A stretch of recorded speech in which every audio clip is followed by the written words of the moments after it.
그 다음에는 그 지규현 판사 이야기를 해보겠습니다. 예. 윤석열 전 대통령의 그 내란 혐의 재판을 맡고 있는 지규현 판사가 과거 유흥지점에서 접대를 받았다는 의혹이 제기된 지가 지금 2달가량이 지났습니다. 예.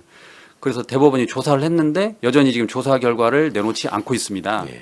특히 그 사진과 카카오톡 대화 등 구체적인 정황이 나왔는데도 불구하고 대법원은 여전히 침묵을 이어가고 있습니다. 얼마 전에 그 보도를 봤더니 그 국민청원이 지금 그러니까 지규현 판사의 징계 청원이 지금 2만 명이 접수했다고 그래요. 네. 그래서 이제 사법부의 책임까지 묻고 있는데 이거 어떻게 진행된다 보십니까, 이 문제가? 일단 첫 번째는 우리 법원이 자정 능력이 없다. 예. 자정 능력이 없다고 하는 거를 여러 번 보여줬죠. 그 호미로 막을 일을 가래로도 못 막게 하는 일들을 그 전에도 예를 들어 사법농단 사태와 관련해서 여러 판사들이 조사를 받고 수사 대상이 되고 막 그랬잖아요. 예. 그때도 대법원이 자체 진상조사를 통해 가지고 어느 정도를 국민들한테 낱낱이 밝혔으면 그렇게까지 본인들이 소위 얘기하는 수모를 당하지는 않았을 겁니다. 근데 그때도 그게 이제 끼리끼리라고 하는 동료의식이 굉장히 강한 집단이기 때문에 그거를 판사를 뭐 어떻게 건드릴 수 있느냐 이런 식의 생각이 바탕에 있지 않는 한 지금 벌어질 수 없는 일들이 또 반복되고 있다고 생각하는 게 하나가 있고요.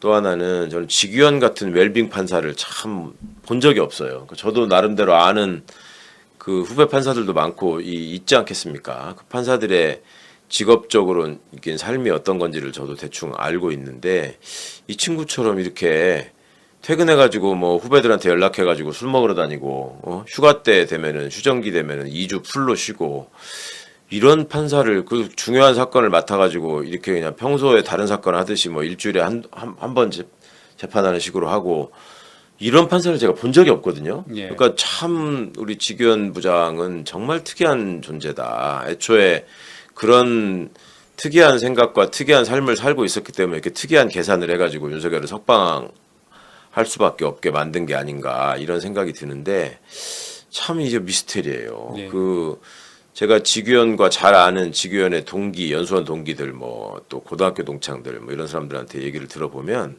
그렇게 성정이 막 뭐 악하고 나쁜 사람이 아니라는 거예요. 예. 오히려 뭐 상당히 그 진보적인 생각도 있고 상당히 발랄하고 뭐 그런 사람이래요. 그 사람들과의 관계도 되게 좋고 심지어 어떤 표현까지 제가 들었냐면 지규현보다 지규현보다 아래 기수 사람들을 대상으로 대법원장을 그 선거로 뽑자, 판사들이 투표로 뽑자라고 하면은 지규현이 될 거래요.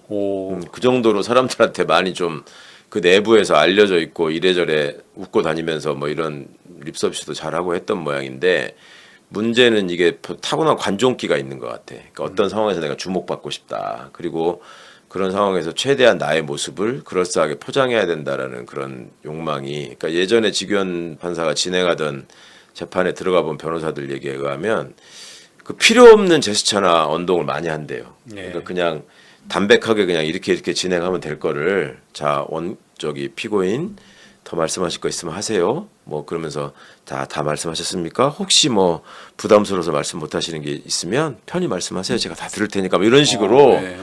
그러니까 그냥 처음 보는 사람이 보면은 야 저렇게 친절한 판사가 있나 이제 싶은 건데 선수들이 보기에는 뭘 저렇게까지 하나. 저건 저렇게까지 할 상황이 아닌데.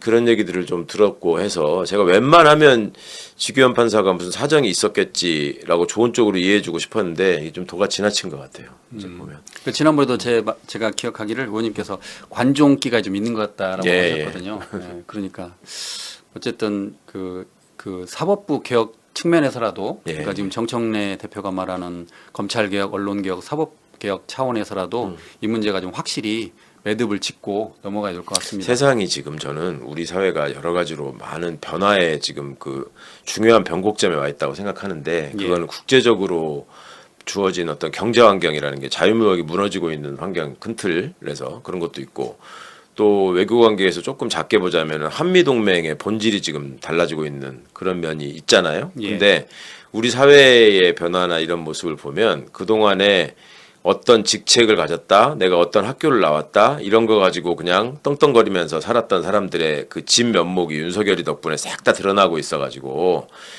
이 자들이 실제로 그 내면을 들여다보면은 얼마나 저열하고 천박한 자들이었는가가 많이 지금 보이고 있잖아요. 예. 그리고 우리가 기대했던 만큼의 어떤 사명감, 책임감, 정의감, 윤리의식 이런 것들이 정말 상상 외로 없더라. 이런 말씀들을 참 많이 하시던데, 그러니까 이번 기회에 우리가 늘 흔히 얘기하는 좋은 사람이라는 게 어떤 사람인지, 좋은 학교라는 게 어떤 학교인지, 좋은 직업이라는 게 어떤 직업인지 꼭 한번 다시 되짚어 보셨으면 하는 마음.